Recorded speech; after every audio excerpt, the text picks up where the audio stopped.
Romanos capítulo 8, nós vamos continuar lendo os versículos 1 e 2, tá bom, querido? Mas nós estamos estudando o versículo 2.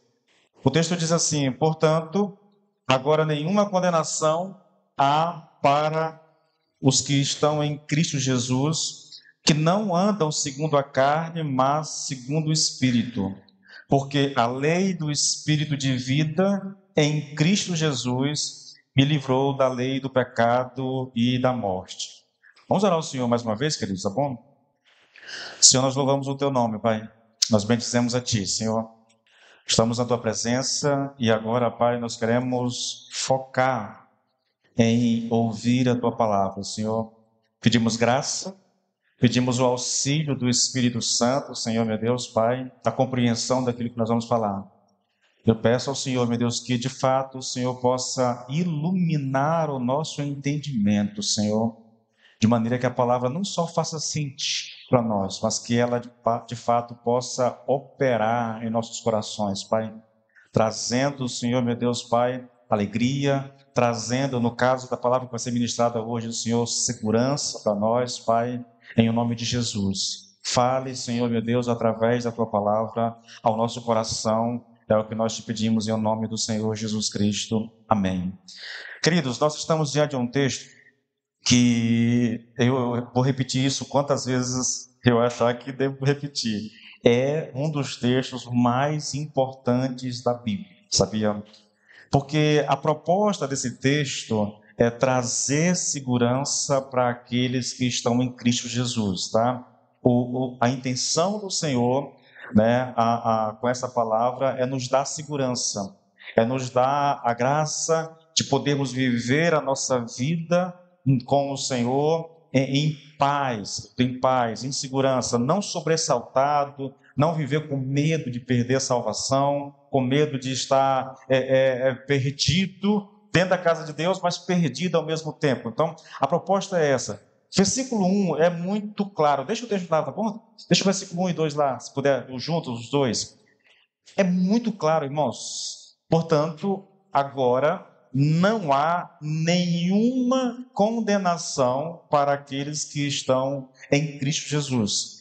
Veja, é essa palavra, é esse pressuposto, é essa ideia central de Paulo nesse capítulo. Tudo que ele vai dizer, do 2 até o último versículo do capítulo 8, tem como prioridade enfatizar essa verdade. Ele vai repeti-la, ele vai justificá-la, ele vai expandir essa ideia, mas tudo nesse texto, tá, de Romanos 8, tem como finalidade exatamente enfatizar a ideia de que quem está em Cristo Jesus não perde salvação.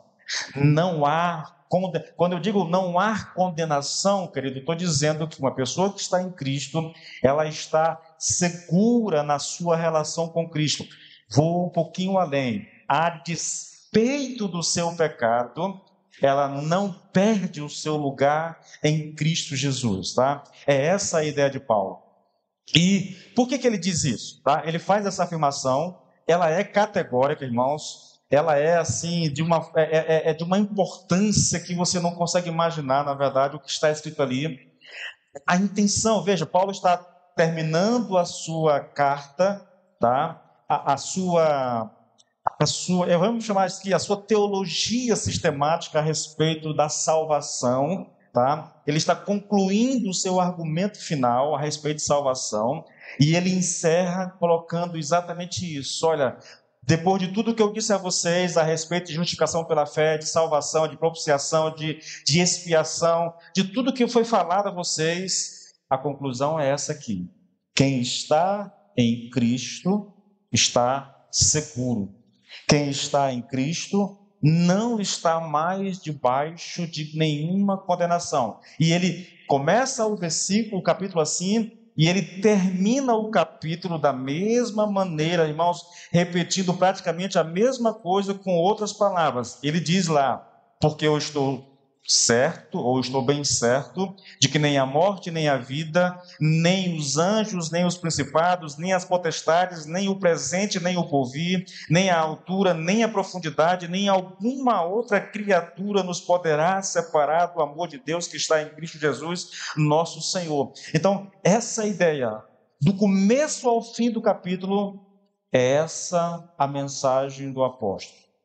Eu sei, queridos, eu tenho consciência disso, que essa mensagem, por mais tremenda, mais poderosa que ela possa ser, ela tem ali o seu quinhão de preocupação. Alguns pastores têm medo da mensagem, têm medo de anunciá-la como ela é, porque eu não sei de onde que se derivou isso, irmãos, mas alguns acreditam que se eu disser ao crente que está em Cristo Jesus, que não existe nenhuma condenação para ele, que nada pode separá-lo do amor de Deus, é possível que o crente, veja, nascido de novo, absolva isso de tal maneira que pense o seguinte: bom, se nada vai me fazer perder a salvação, então eu vou aproveitar a vida nesse mundo, eu vou curtir a vida, eu vou fazer aquilo que der na cabeça. Mas, novamente, não é uma mensagem isolada, não é um texto isolado. Eu sei, Rodrigo, que o que você está aqui não está mais aí porque eu estou citando outros textos, tá bom? Eu seguir a ordem aqui da administração, segue os textos aí.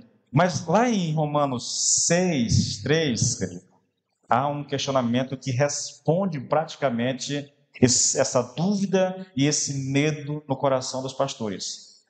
Paulo pergunta: que diremos? Permaneceremos no pecado para que a graça seja mais abundante?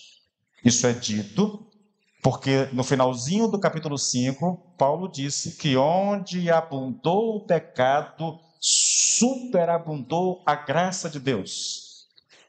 A ideia é, então, quer dizer que o meu pecado contribui para que a graça de Deus cresça cada vez mais? Se é assim, Paulo, então nós vamos continuar pecando, né? Para que a graça de Deus continue crescendo. E a resposta de Paulo é: de modo nenhum. Por quê? Aí ele pergunta: como viveremos ainda no pecado nós, os que já morreram para o pecado? Então, crente nascido de novo é o crente que já morreu para o pecado. Se ele morreu para o pecado, ele não pode mais viver na prática do pecado. Eu vou dizer a vocês, querido, um crente nascido de novo jamais pegará uma doutrina como essa e distorcerá ela de forma que ele encontre nela um passe livre para o pecado. Não é possível, irmãos. É impossível a alguém que já nasceu de novo, alguém que tem o Espírito habitando dentro de si, chegar a esse tipo de conclusão, tá? Bom, nós estamos trabalhando isso, querido, porque para nós é importante mais essa questão, tá? Veja, a certeza é, não há condenação para quem está em Cristo. Agora, tá? Agora ele vai explicar isso. Olha o versículo 2. Por que não há condenação? Porque a lei e o Espírito da vida em Cristo Jesus te livrou da lei do pecado e da morte. Esses versículos, querido, tem sido mal interpretado, tem sido usado de forma errada por gente séria, entende? Gente séria mesmo.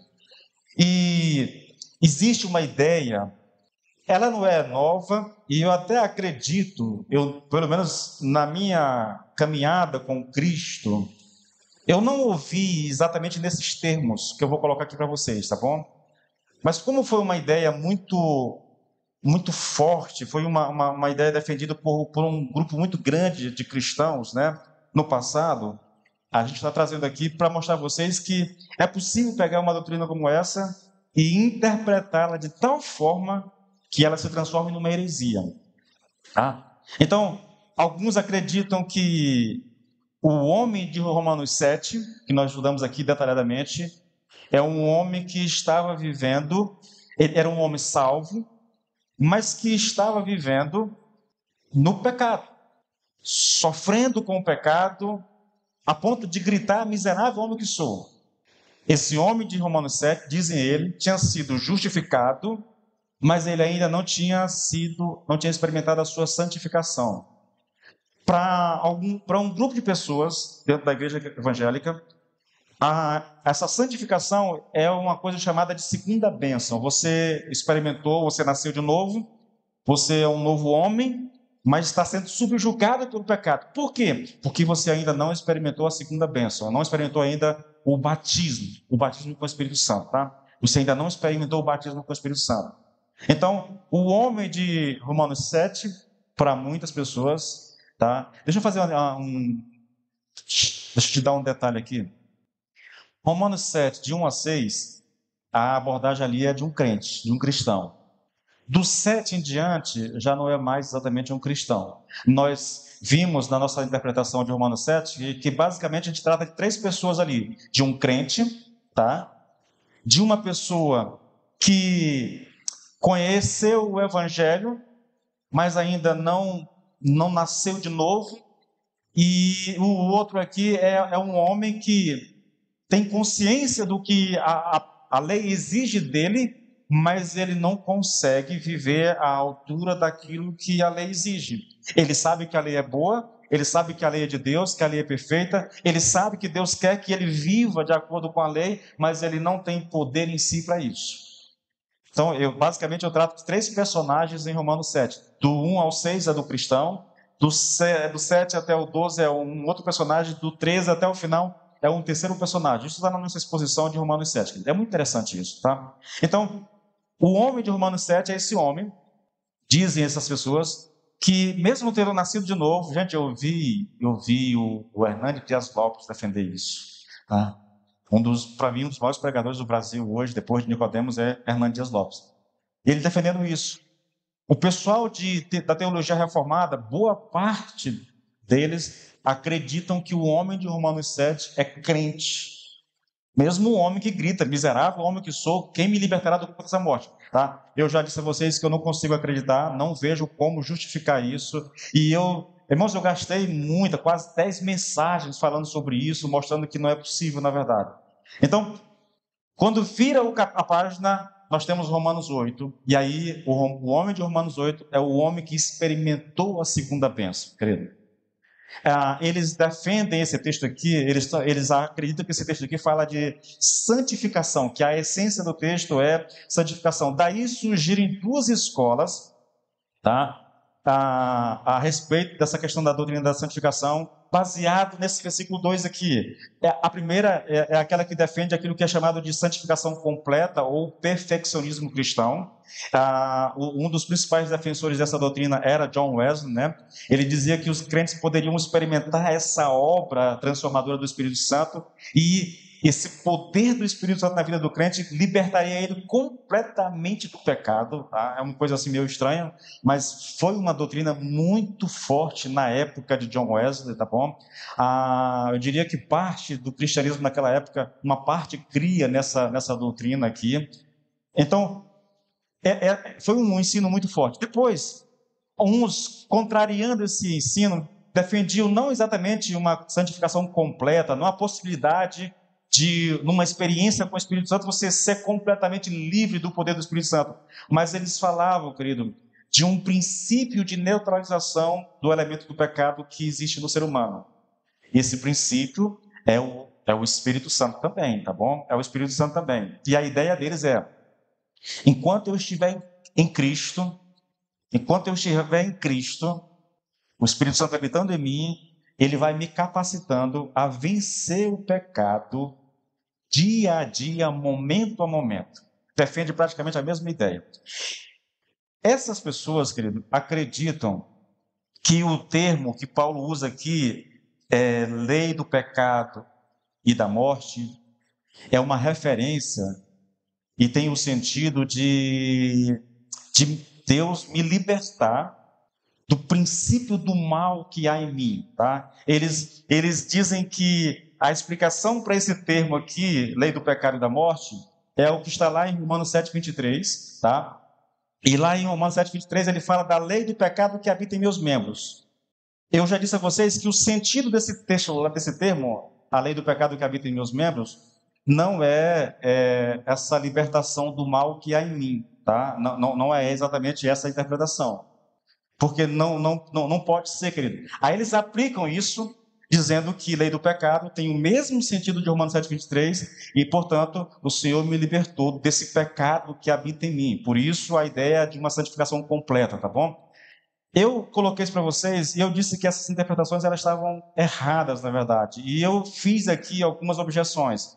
A primeira foi, se essa interpretação fosse verdadeira, o ensino desse versículo seria que o fato de estarmos livres da condenação é resultado da nossa santificação. Eu só vou citar esses tópicos aqui, tá bom? Esses tópicos aqui foi o que eu abordei semana passada na ministração. Então está no último vídeo a respeito de Romanos 2. A segunda objeção foi, deixa eu pegar aqui, o apóstolo não está escrevendo aqui o que pode acontecer, ou o que talvez aconteça, ou o que é possível a um cristão. Tá? Eu não vou entrar nos detalhes, só vou citar os tópicos para poder fazer sentido para você quando eu começar a ministração. Em terceiro lugar, eu disse que é um grande erro dizer que o Espírito Santo é introduzido aqui pela primeira vez, porque quem defende isso diz exatamente isso. Agora, esse homem tem o Espírito. Até então, na carta de Paulo, o Espírito ainda não tinha aparecido, mas agora o Espírito aparece. Agora o cristão tem o Espírito Santo, agora o cristão alcançou essa segunda bênção e agora ele pode ser livre, né, dessa lei do pecado e da morte. E a quarta objeção aqui foi a seguinte: a interpretação equivocada desse texto necessariamente nos envolve numa crença da doutrina da santificação completa. E eu disse isso por causa do texto. O texto diz assim, olha, a lei do Espírito de vida em Cristo Jesus te livrou da lei do pecado e da morte. É um fato já ocorrido. Como é que vai acontecer? A lei do Espírito de vida em Cristo me libertou, me livrou da lei do pecado e da morte. Então, se fosse verdade a interpretação que eles dão para isso aqui, tá? Nós já estaríamos completamente livres do pecado, e vocês sabem, querido, que essa ainda não é uma realidade que o crente desfruta, tá? Isso só será possível na eternidade. Até lá, irmãos, até lá, nós vamos ter que lutar contra o pecado, tá bom? Mais uma vez, agora para deixar, vamos partir daqui agora, tá? Eu só fiz essa recapitulação para poder situar vocês. Está aqui o texto, nós vamos abordar ele. E agora, querido, eu vou abordar esse texto da seguinte forma. Eu falei a vocês da interpretação equivocada a respeito dessa frase, lei do pecado e da morte.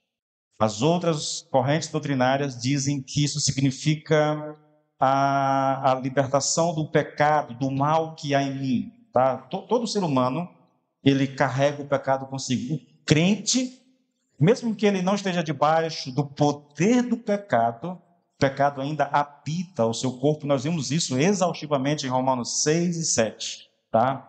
Então, o crente salvo, habitado pelo Espírito Santo, ele ainda luta contra o pecado. E essa luta, ela só se encerrará quando nós partirmos para a glória, querido. Então, as interpretações que eu citei, elas erram nisso. Mas o que é que Paulo realmente quer dizer, então? Né? Qual é o significado, então, dessa frase que o Espírito de vida em Cristo me libertou da lei do pecado e da morte? Eu quero só tratar disso hoje, querido. O que significa isso, tá bom? E a resposta que eu dou, antes de entrar na resposta, essa semana eu estava lendo John Murray, eu li Douglas Moo, eu estava lendo lá alguns desses...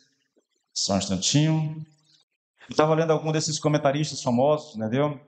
Irmãos, é interessante, né? Se vocês tivessem disposição para ler, seria interessante. A maneira como eles constroem o texto, a maneira como se apresenta as respostas. Há tantas respostas para isso, entendeu? Tantas alternativas. Mas eu acredito realmente, querido, que a expressão aqui, a lei do pecado e da morte, ela está falando da lei oral de Deus. Da lei que Deus deu a Moisés lá no monte, entendeu? É essa lei, esse é o significado de lei do pecado, do pecado e da morte. Está falando da lei de Deus. Da lei de Deus que Deus deu a Moisés lá no Monte Sinai, aquilo que a gente chama de os 10 mandamentos, na verdade. Desde o começo, querido, Paulo vem falando a respeito dessa lei, tá? Desde o começo, Paulo vem falando a respeito da lei de Deus. Você pode pegar os capítulos 3, capítulo 2, no 4, no 5, no 6, no 7, ele vem se repetindo, lei de Deus o tempo todo, qual é a função, para que serve, qual é a relação da lei de Deus com o cristão. Então, isso vem se repetindo o tempo todo. E aqui eu entendo que o sentido é isso. As pessoas, outros intérpretes, dizem que não, tá vendo? A lei do pecado que há nos meus membros só pode ser a mesma lei. Aí eles fazem essa conexão de Romanos 8:2 com Romanos 7:23. Aí dizem, tá vendo? Esse é o significado. Eu não consigo. Eu vou tentar mostrar a vocês, querido, que de fato a justificativa mais plausível, né, para interpretar lei do pecado e da morte é dizer que ela se refere à lei de Deus. E eu vou dizer isso a vocês, eu vou tentar mostrar isso a vocês, porque Paulo é muito categórico em afirmar isso. E lembre-se, eu vou gastar um bom tempo com vocês, tentando mostrar isso para vocês, porque é importante. Se você interpreta errado isso aqui, querido, não faz sentido o versículo 1, entendeu? Não faz sentido. Se você interpretar errado o que está escrito aqui, não tem como você conectá-lo com o versículo 1 de maneira plausível. Fica sem sentido. Bom, vamos lá.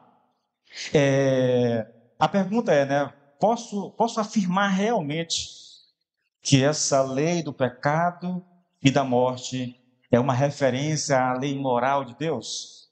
Como é que eu posso fazer isso? Primeiro, querido, eu digo isso a vocês, é porque aqui no capítulo 8, Paulo está tratando de condenação. É disso que ele está falando. E eu disse a você a semana passada que o contrário de condenação não é santificação como muitos defendem. O contrário de condenação é justificação, na verdade. Olha a declaração de Paulo. Portanto, agora nenhuma condenação há.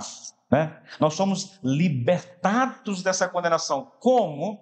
Como é que a gente foi libertado dessa condenação? Sendo libertado da lei que causa, que provoca a condenação. Porque a lei do Espírito de vida em Cristo me livrou da lei do pecado e da morte. É a lei que, entrando em ação, querido, ela declara a nossa condenação. A lei promove a condenação, tá? A lei conta o nosso pecado, mostra o nosso pecado e, portanto, ela nos condena, na verdade.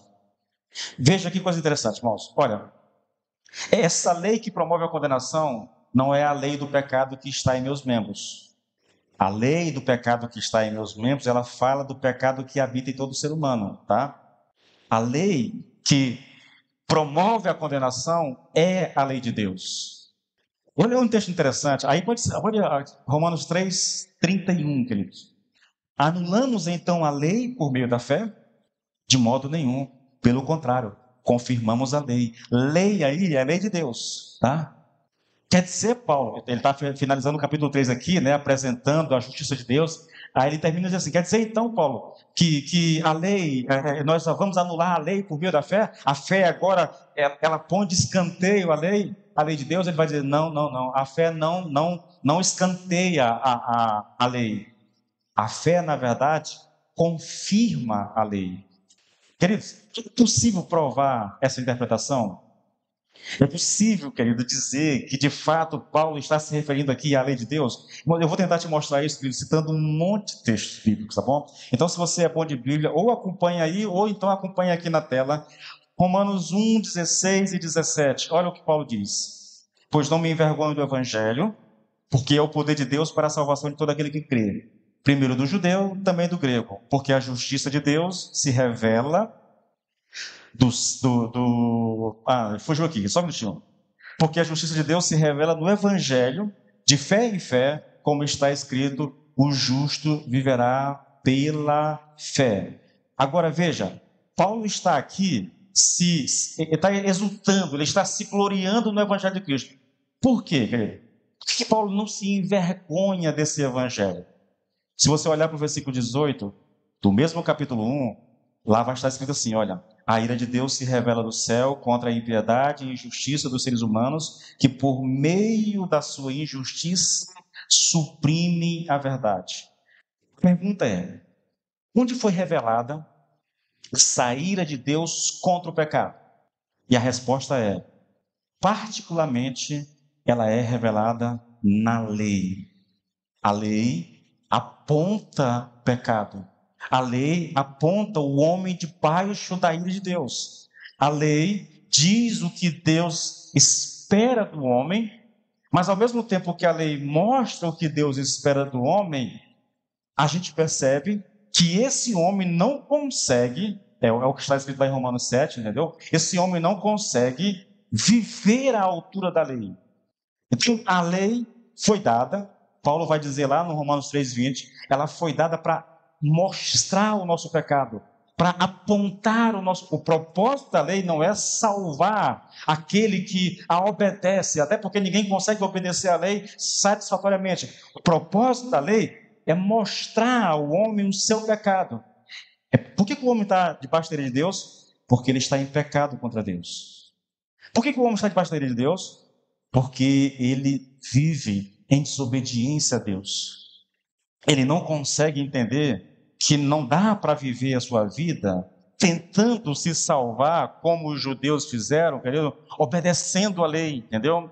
Ele não consegue entender que é impossível o homem alcançar ou merecer salvação obedecendo a lei. Por quê? Gente, é interessante, querido, não há como o ser humano, tá? Não há como o ser humano merecer de Deus salvação ou perdão para os seus pecados na tentativa de satisfazer a lei de Deus. A lei de Deus, querido, ela expressa o caráter de Deus, o seu caráter santo, na sua totalidade. Então, um homem, para obedecer à lei de Deus, ele teria que ser santo. Como é possível satisfazer a lei de Deus de maneira que você possa merecer salvação? Eu vi o Paul Washer respondendo essa pergunta. Ele diz assim, você deve ser santo do seu nascimento até a sua morte. Nunca, em nenhum momento da sua existência, cometer um pecado. Porque se você cometer um pecado, você está debaixo da ira de Deus. Nenhuma carne, diz Paulo em Romanos 3,20, coloca aí, nenhuma carne será justificada diante de Deus pelas obras da lei, porque pela lei vem conhecimento do pecado.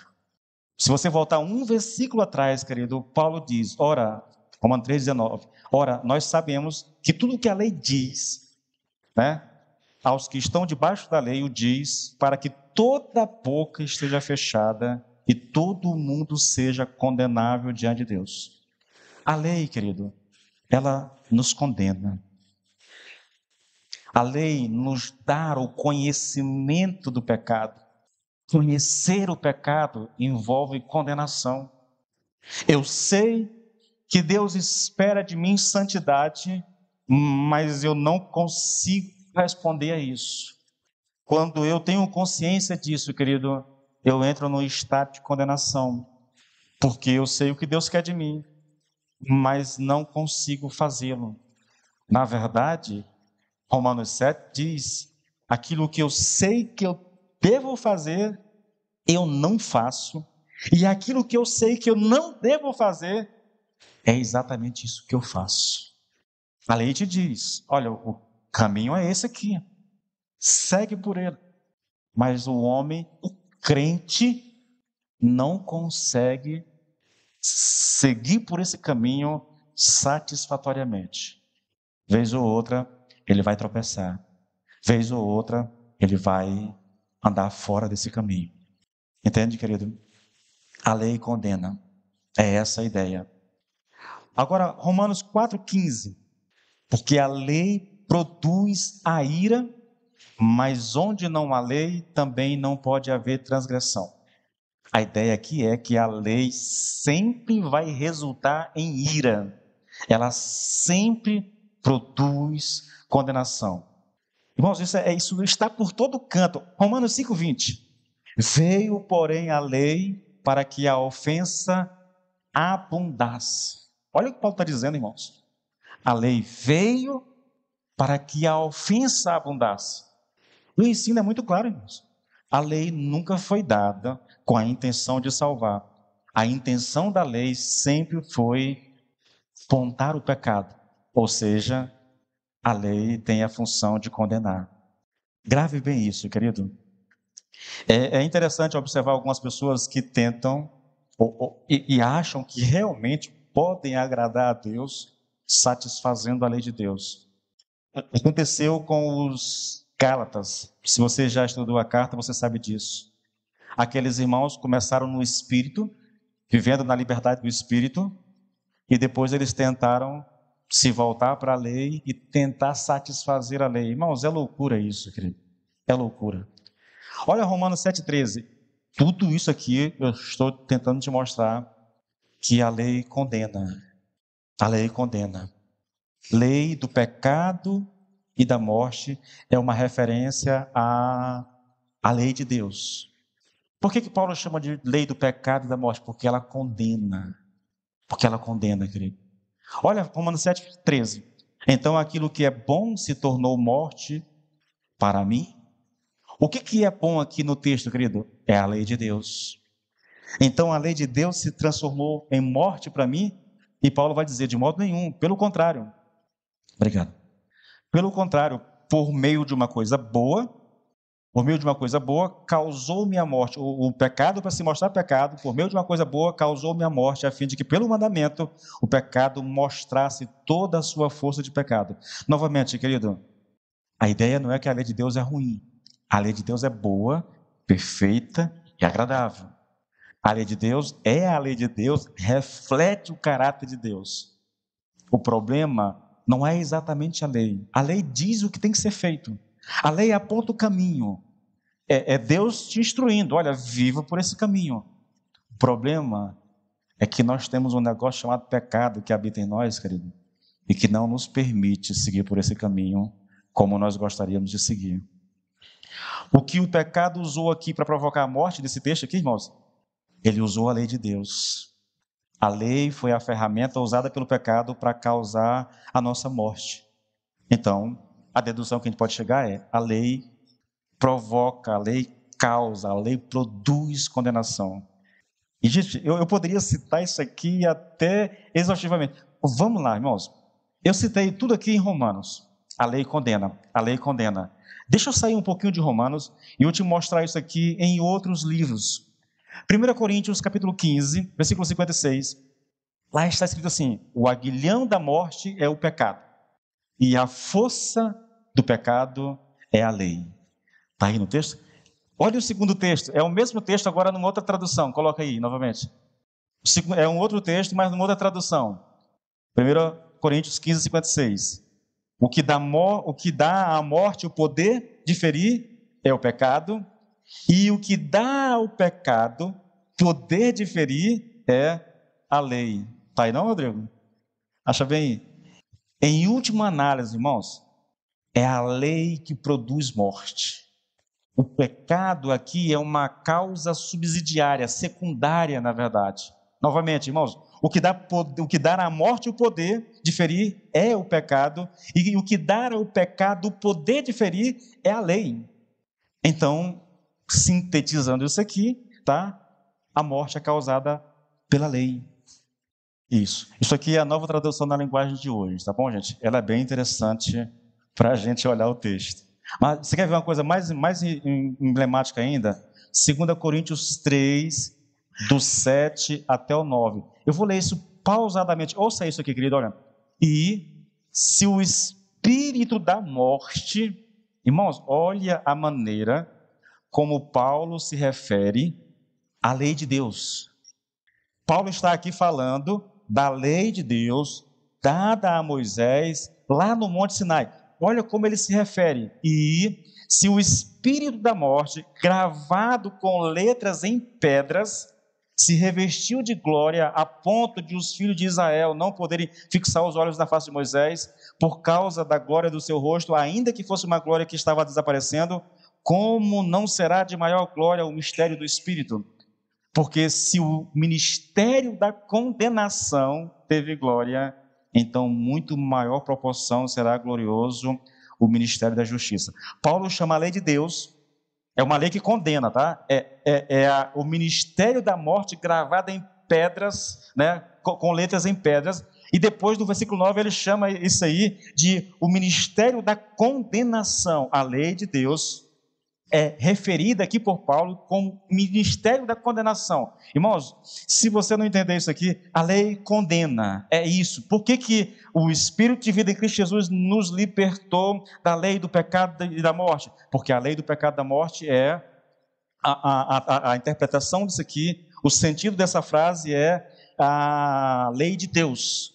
Porque o Espírito de vida em Cristo Jesus te libertou da lei de Deus. A lei produz condenação. A lei produz condenação. Então, o Espírito de vida em Cristo Jesus te livrou dessa lei que produz condenação. É por isso que não há condenação. Por quê? Porque nós somos libertos dessa condenação que havia na lei por meio do Espírito de vida. E eu vou antecipar aqui a pregação. O que é esse Espírito de vida? É o Evangelho, entendeu? Isso vai ficar para daqui a 2 semanas ainda. É o Evangelho. Então, olha só. Por que não há condenação para aqueles que estão em Cristo?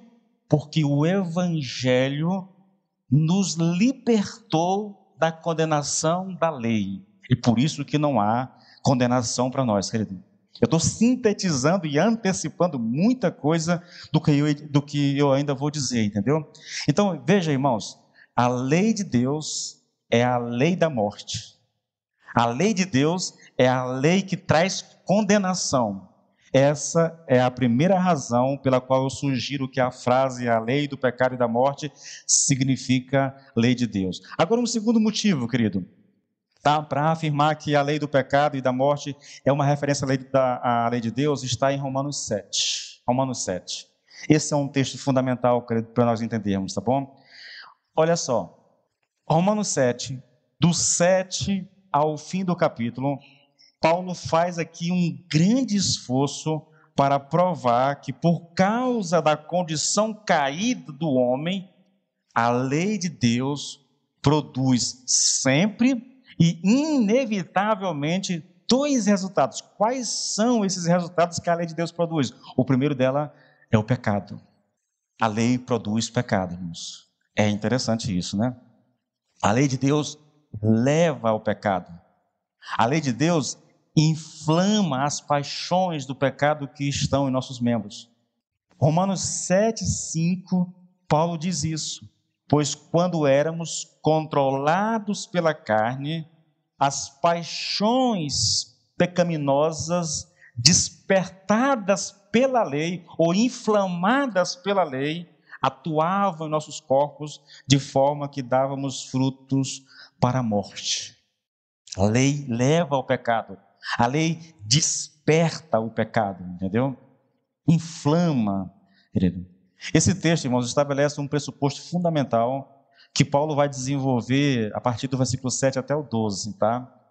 Paulo fala, querido, aqui, do primeiro resultado que a lei produz. É o pecado. A lei produz pecado. A lei leva ao pecado. Isso está em Romanos 7,5, e depois você pode pegar aí do 7 até o 12, Paulo vai desenvolver essa afirmação, tá? Ele vai destrinchar essa afirmação. Nós não temos tempo para ver isso aqui, senão a mensagem vai ficar muito longa, na verdade. E a segunda coisa que a lei de Deus leva, querido, é que a lei de Deus sempre produz morte. São os 2 resultados que a lei de Deus nos leva. Primeiro é o pecado, o segundo é morte. Essa ideia, irmãos, ela vai ser desenvolvida do versículo 13 até o final do capítulo. Eu quero chamar a sua atenção, e para te mostrar isso de maneira muito clara, e não explorar isso aqui agora, mas apenas te mostrar isso, eu chamo a sua atenção, querido, para a maneira como Paulo inicia essas 2 passagens, Romanos 7,7 e Romanos 7,3. Está aí, Rodrigo? Se tiver, olha 7,7. Que diremos, pois? É a lei pecado? Entende? Por que é feita essa pergunta? Porque Paulo diz que as paixões pecaminosas da nossa carne são inflamadas pela lei. Ora, se são inflamadas pela lei, a pergunta natural é: então a lei é pecado? Agora olha o versículo 13. Logo, tornou-se-me o bom em morte. O que é o bom aqui? Novamente, é uma referência à lei de Deus. Logo, tornou-se-me a lei em morte. E aí Paulo vai destrinchar isso do versículo 14 até o versículo 25, tá? É uma forma de provar a vocês, tá bom? De mostrar a vocês que essa referência, lei do pecado e da morte, é uma referência à lei de Deus. É a lei de Deus. Bom, só olhar a hora, são 8h47. Eu já estou preocupado porque o tempo está muito longe, irmãos. Queridos, dizer isso, irmãos, dizer que a lei de Deus, tá? É a lei do pecado e da morte, não é assim nenhuma novidade no ensino de Paulo, querido. Ele já havia mencionado isso de maneira embrionária, sabe? Ele já havia tocado nessa questão quando você lê Romanos 5:20. Ele diz lá, olha, a lei veio para que aumentasse a ofensa. Aí, olha o texto. A lei veio para que aumentasse a ofensa, mas onde aumentou o pecado, eu quero que você observe aqui, querido, porque ofensa e pecado aqui são palavras praticamente sinônimas nesse texto. Olha só, a lei veio para que aumentasse a ofensa. A gente imagina que ele vai dizer assim, mas onde aumentou, né, a ofensa? Ele não diz onde aumentou a ofensa, ele diz onde aumentou o pecado, aumentou muito mais ainda a graça de Deus. Ou seja, o que Paulo está dizendo é que a lei veio para que o pecado aumentasse. Não é que a lei produz pecado no sentido de que ela é a causa do pecado. Não, ela produz no sentido de que ela mostra o nosso pecado. Ela expõe o nosso pecado. Havia uma cena interessante, querido, no tabernáculo em Israel, no deserto.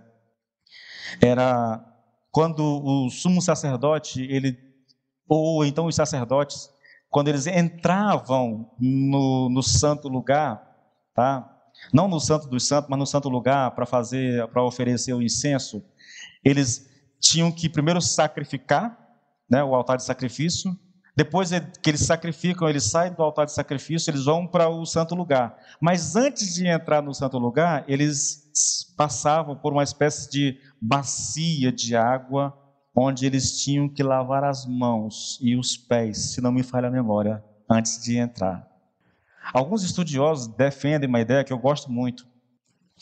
A ideia do sacerdote que se abaixa para lavar as mãos na bacia de água e ele dá de cara com o reflexo do seu rosto na água, isso leva ele a pensar na sua vida e em como ele está vivendo. Ele sabe que vai entrar na presença do Senhor e ele sabe que não pode entrar de qualquer jeito diante do Senhor.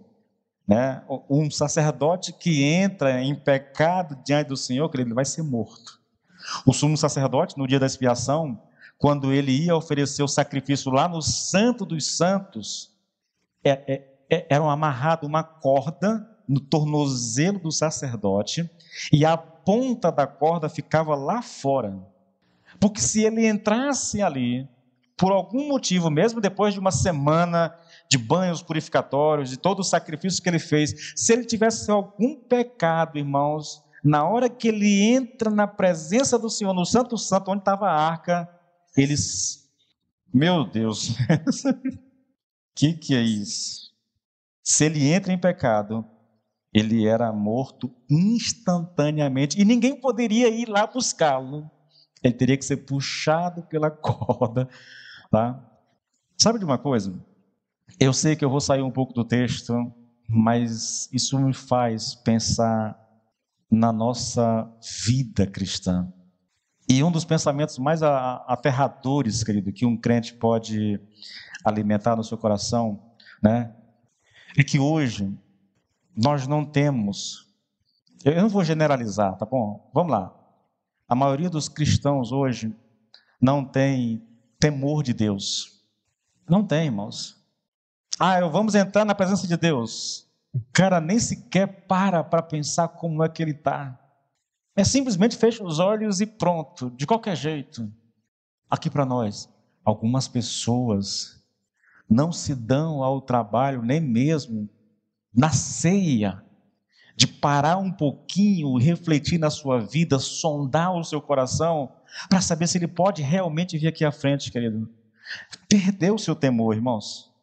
Não há mais temor de Deus como deveria haver.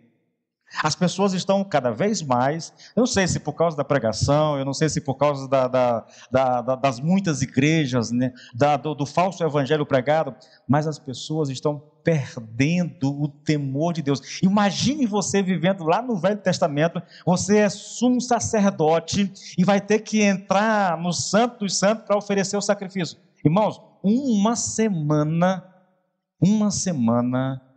de purificação, com sacrifícios de manhã e de tarde e banhos purificatórios todos os dias. E ainda no dia, traje especial, sacrifício por você, entendeu? Para depois entrar no Santo dos Santos. E mesmo assim, com tudo isso, a cordinha tinha que estar amarrada no tornozelo, porque era capaz do camarada entrar e sair de lá puxado pela corda. Por quê? Por causa da falta de temor no coração. Então, queridos, toda a ideia que nós estamos desenvolvendo aqui, irmãos, é que o pecado leva, a lei leva à condenação. A lei mostra o nosso pecado. Irmãos, é muito simples, tá bom? Eu tenho uma teoria que é mais ou menos assim. Em toda a Bíblia, o único lugar onde Deus apareceu a alguém e deu os mandamentos como ele deu, não só falando da montanha, mas depois escrevendo em pedras esses mandamentos, é lá em Êxodo 20. Em nenhum outro lugar nós temos nada parecido, irmãos. Deus dá ao profeta uma profecia, fala, mas mandamentos não. Então, a minha teoria é a seguinte, é que toda a Bíblia, com todos os seus mandamentos, é apenas uma exposição dos 10 mandamentos dados por Deus a Moisés lá no Sinai, tá? E eu não estou sozinho nessa interpretação, tá? Eu já vi grandes homens de Deus pensarem da mesma forma. Então veja, irmãos, eu quero que você entenda uma coisa, e eu vou caminhar aqui para finalizar, porque nós vamos voltar a orar, tá bom? Vamos lá. Vamos. O terceiro motivo para afirmar que a lei do pecado e da morte é uma referência à lei de Deus é que essa é a única interpretação que realmente explica o primeiro versículo e ajuda a gente a entendê-lo verdadeiramente. Escute, o que acontece com as interpretações a respeito de Romanos 2 é que as pessoas tiram o texto do contexto, tá bom? Ele diz assim, olha, Romanos 2 fala aqui da libertação do pecado que há em nós. Então, eles estão dizendo o seguinte, a lei do Espírito da vida está falando do Espírito Santo agindo na nossa vida, e é o Espírito Santo agindo na nossa vida que nos liberta completa e definitivamente do pecado. Mas veja, dizer isso, querido, é perder a conexão com o que vinha sendo dito anteriormente e perder a conexão completamente com o que vai ser dito no versículo 3. Ou seja, é tirar o texto do seu contexto, eu arranco ele daqui e dele eu faço a doutrina que eu quero ensinar.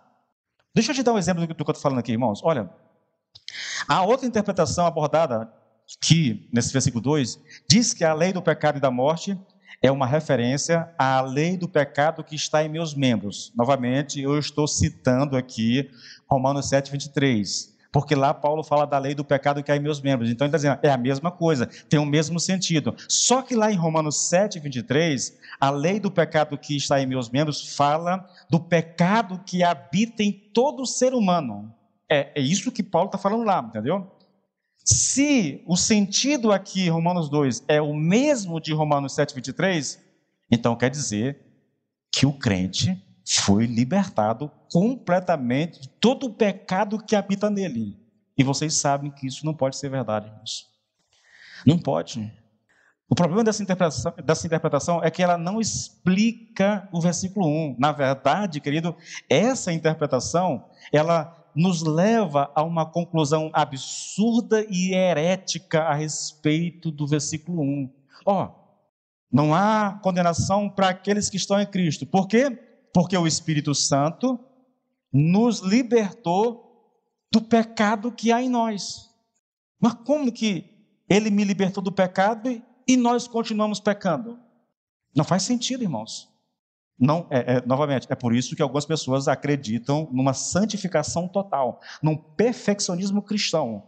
Que você, uma vez que experimenta essa segunda bênção, esse derramar do Espírito Santo na sua vida, você é libertado completamente. Irmãos, como eu gostaria que isso fosse verdade, irmãos. Imagina você ser totalmente livre do pecado, não ter vontade de pecar, viver como um anjo na terra, entendeu? Puro, perfeito, nada te alcança, nada te contamina, você pode olhar para o que quiser e não vai desejar. Irmãos, eu não sei como é que seria isso aqui na terra, irmãos. Eu só sei dizer que não é assim. Bom se fosse, mas não é, querido. Você quer ver uma coisa? Olha como que ficariam os versículos 1 e 2 de Romanos 8, tá bom? Veja, o texto diz assim: portanto, agora nenhuma condenação há para os que estão em Cristo Jesus, que não andam segundo a carne, mas segundo o Espírito, porque a lei do Espírito de vida em Cristo Jesus me libertou da lei do pecado e da morte. Ou seja, se eu interpreto esse texto de acordo com essa linha interpretativa que eu citei agora há pouco, que diz que lei do pecado da morte é a mesma coisa que lei do pecado que está nos meus membros, a interpretação ficaria a seguinte: não há nenhuma condenação, porque o Espírito de vida me libertou do pecado que há em mim. Seria essa a conclusão. Não, querido, é só uma questão de coerência mesmo, não é uma questão de exegese, não é uma questão, é só uma questão prática. Você tem o Espírito em você? Tem. Mas você foi liberto do pecado completamente? É só você responder isso para você mesmo, querido, para saber que esse texto não é verdade. Essa interpretação não é verdade. Se essa interpretação estivesse correta, então todos os cristãos estariam completos e definitivamente livres do pecado. Agora, e eu finalizo com isso aqui, deixa eu te mostrar a interpretação que eu venho defendendo aqui, querido. Que lei do pecado e da morte está falando da lei de Deus, dessa lei que condena, dessa lei do pecado, lá em Romanos 7, dessa lei da morte, lá em Romanos 7, tá bom? Ficaria mais ou menos assim, querido. Portanto, agora nenhuma condenação há para os que estão em Cristo Jesus. Por quê? Porque a lei do Espírito de vida em Cristo me libertou da lei do pecado e da morte, ou seja, me libertou da lei de Deus. Não há condenação, porque eu fui liberto da lei de Deus que me condenava. É isso que Paulo está dizendo. A lei condena, a lei aponta o pecado. Mas se eu estou em Cristo Jesus, a lei não tem mais esse poder de me condenar. A mensagem do Evangelho me libertou dessa lei, querido. É esse o sentido do que Paulo está dizendo aqui, irmãos. E eu não posso continuar. Ficou faltando o último ponto aqui, tá? Que eu vou deixar para a semana que vem, aí eu sigo a partir daqui, tá bom? Queridos, escute bem o que eu vou te dizer. A gente precisa ter muito cuidado com essa coisa de interpretação. Hoje eu postei um vídeo, é lógico, aquilo ali é assim o cúmulo do absurdo, né?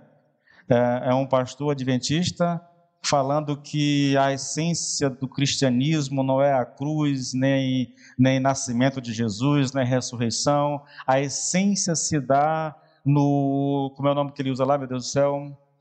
No juízo investigativo que acontece no tabernáculo celestial. E isso aconteceu em 1600 e alguma coisa, 1800 e alguma coisa, eu não lembro aqui a data. Loucura, irmãos, aquilo. Mas sabe de uma coisa? Há uma multidão de pessoas que são adventistas e creem nisso. Porque a igreja adventista é uma igreja muito influente no Brasil, com canais de televisão, com ensino em todo lugar, irmãos. E eles estão defendendo exatamente isso. Mais importante não é a cruz, nem a ressurreição. O mais importante do Evangelho é que há uns 100, 200 anos atrás, sei lá, Jesus começou uma investigação no tabernáculo celestial. Isso é que é importante. A pergunta que a gente faz é: onde você acha menção disso na Bíblia? Aponte um texto em que a Bíblia fala de um juízo investigativo, irmãos. Olha, queridos, eu sei que parece abusado, a gente que prega, e prega expositivamente, e prega de maneira profética, no sentido de combater o erro, parece que o pregador é prepotente, entendeu?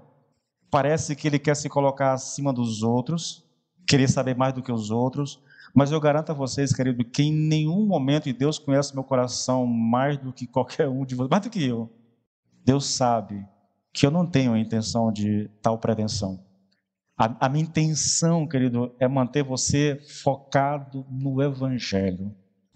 É fazer com que você olhe para o Evangelho e veja lá, lei do pecado e da morte, o que é isso? Por que é tão importante eu conhecer isso? Você tem ideia da quantidade de pessoas no passado que viveram Deixa eu tentar lembrar o nome do camarada que escreveu um livro sobre essa questão, só sobre isso. Eu não lembro aqui o nome do cara, famosíssimo na verdade, ele escreveu um livro sobre essa questão, tratando desses problemas e mostrando, querido, a quantidade de pessoas, de crentes infelizes, até mesmo com depressão, porque acreditava que uma segunda bênção o habilitaria a viver sem pecado. E algumas pessoas que experimentavam essa segunda bênção até manifestavam, sim, uma vida superior aos outros, entendeu? E ele que não conseguia essa segunda bênção, vivia infeliz, achando que Deus não o amava porque não lhe permitiu ter a experiência. Irmãos, isso é colocar um jugo sobre as pessoas. Porque o texto está falando aqui, deixa lá o texto rapidinho, filho, deixa lá, o 1 e 2. O texto está falando aqui, cristãos. Portanto, agora nenhuma condenação há para aqueles que estão em Cristo Jesus. É todos os cristãos, os mais experientes, os mais novos, entendeu? Todos, sem exceção, querido, sem exceção. Não é uma experiência privilegiada para alguns poucos escolhidos. É uma experiência de todos. É lógico que eu sou consciente disso. Se você não conhece o ensino bíblico, você não vai desfrutar dessa promessa, irmãos. E vou mais longe um pouquinho. É possível que mesmo conhecendo, você ainda seja subjugado pelo medo. Por causa de algum erro na sua vida, de algum pecado que você cometeu, você seja sobrecarregado e o diabo aproveite o seu pecado para infernizar a tua vida com a acusação. É possível, irmãos. O que cabe a nós, querido, é nos apropriarmos dessa palavra e dizer: eu estou inserido aqui, eu sou um desses em que estou em Cristo Jesus, e porque eu estou em Cristo Jesus, não há condenação, ainda que eu passe por lutas, ainda que eu passe por crises, ainda que eu peque, pecado não tem o poder de me separar do amor de Deus que está em Cristo Jesus. Por isso eu sou livre, por isso eu me alegro em Deus, por isso eu celebro ao meu Deus. Não depende de mim, não depende do meu esforço, da minha espiritualidade, da minha devoção, querido. Depende do que Jesus Cristo fez na cruz do Calvário. Vamos nos colocar de pé, querido?